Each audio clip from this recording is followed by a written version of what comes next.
I am Jenny. I am 29 years old. I am Italian, but I am one of the founders of a Portuguese company called the Newsroom. The Newsroom was born with the mission of fighting misinformation and promoting plurality online. Right now, the Newsroom has released a beta for a browser extension. And this browser extension provides users with an evaluation of the trustworthiness of what they're reading. You get an assessment, an instant assessment of the trustworthiness of what you're reading, which is surfaced through our logo, and it is color coded. If you have a green, then you're good to go. If you have a red, not so good, maybe read something else. And so what we look at the end of the day is 5 elements, namely the source, the author, the references, the key claims being made in the article, and the way the information is positioned. So if there is potential for bias or clickbait. And you as a user get a full understanding of each of the segments. Well, my co-founder and I have been, well, first of all, we are very big news geeks. We love reading the news. And so I guess that helps considering the topic we're tackling. And we were both talking about the issue of misinformation for, I don't know, 3-4 years, something like this.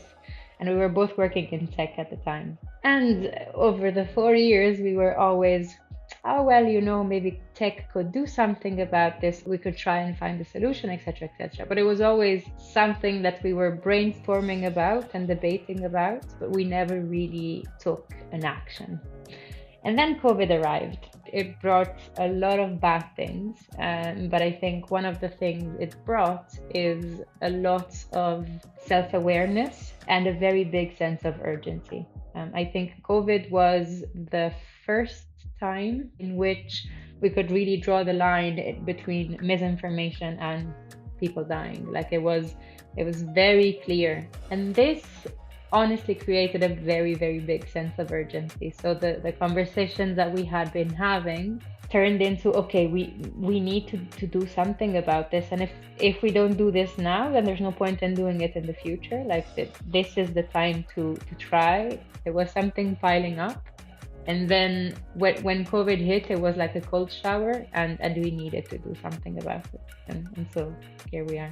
We are working on the development of the mobile application that should be launched in about a month from today. So I would say we are after the MVP, but before a fully fledged product. We got in contact with Startup Portugal through the Road to Web Summits program.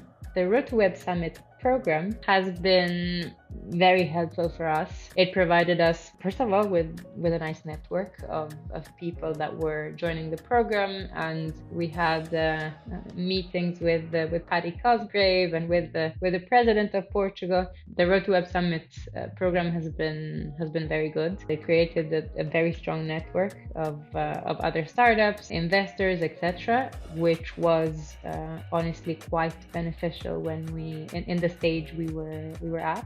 Why we chose Portugal is a mix of personal and professional reasons. So first of all, my co-founder is Portuguese, and so if you ask a Portuguese where they want to be, the answer is quite easy. Secondly, during my studies, I actually did an exchange in Nova.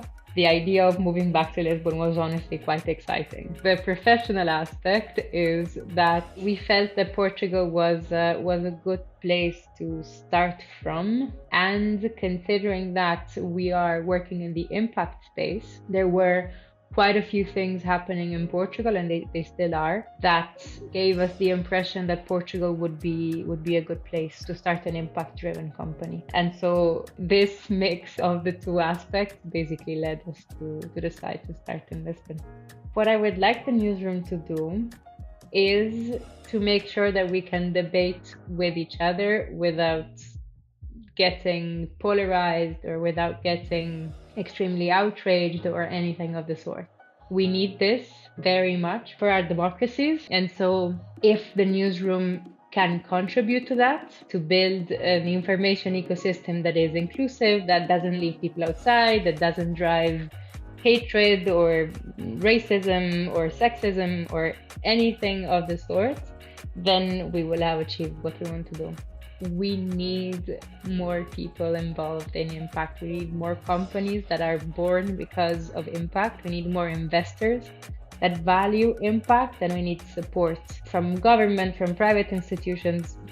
We are now in a phase of our lives and of our humanity that doesn't leave any options. And so we need more impact-driven businesses, and we need them to thrive.